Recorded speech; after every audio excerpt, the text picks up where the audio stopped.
ని-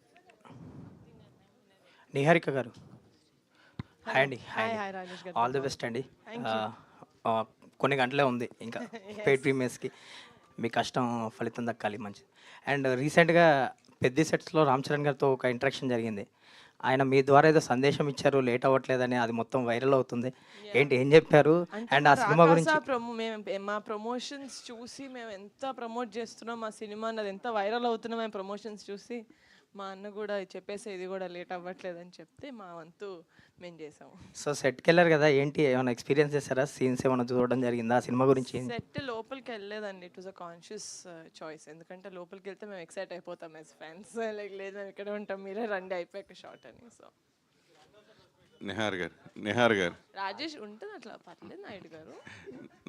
నిహారిక మీరు అందరినీ వారం నుంచి వన్ డే కలుస్తున్నట్టే ఉంది, నాకు ఏం కొత్తగా లేదు అసలు. కానీ చూసారా నాయుడు గారు సడన్ గా బ్యాక్గ్రౌండ్ వచ్చింది. నిహారిక Yeah. ఈ సినిమా పర్టికులర్గా జనరల్గా ఆర్టిస్ట్ డేట్లు ఎన్ని రోజులు కావాలితే అంటే 10 రోజులు అయితే 10 రోజులు, 20 రోజులు అయితే 20 రోజులు తీసుకుంటారు. కానీ మీరు చరణ్ బాబుతో చెప్పినప్పుడు ఈ సినిమాకి ఆర్టిస్ట్ డేట్లు 30 రోజులు అయితే మేము 60 రోజులు తీసుకుని ప్రమోషన్ 60 రోజులు చేసామని చెప్పారు.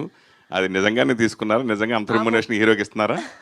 30 రోజుల్లో షూటింగ్ చేసింది వీళ్ళు చూసుకొని వీళ్ళకి ఎంత నచ్చిందో, ఈ సినిమా మంచి చేసాం, ఆడియన్స్ లోపలికి తీసుకెళ్ళాలి కాబట్టి దానికి ఇంకో వాట్ ఎవర్ ఎక్స్ట్రా 30 days మేము ఏదైతే ప్రమోట్ చేసామో అది వాళ్ళు స్వతహాగా చేశారు. So I think it's because honestly మేము ఒక మంచి సినిమా చేసాం, ఇది మంచి సినిమా వచ్చిందని ఆడియన్స్ దాకా తెలియాలి, ఎవ్రీ డిస్ట్రిక్ట్ అందరి దగ్గరికి వెళ్ళాలి అని చెప్పి చేసింది. బట్ ఇదేదో సైన్ చేయించుకొని చేయించింది కాదు, ఫోర్స్ఫుల్గా చేయించింది కాదు.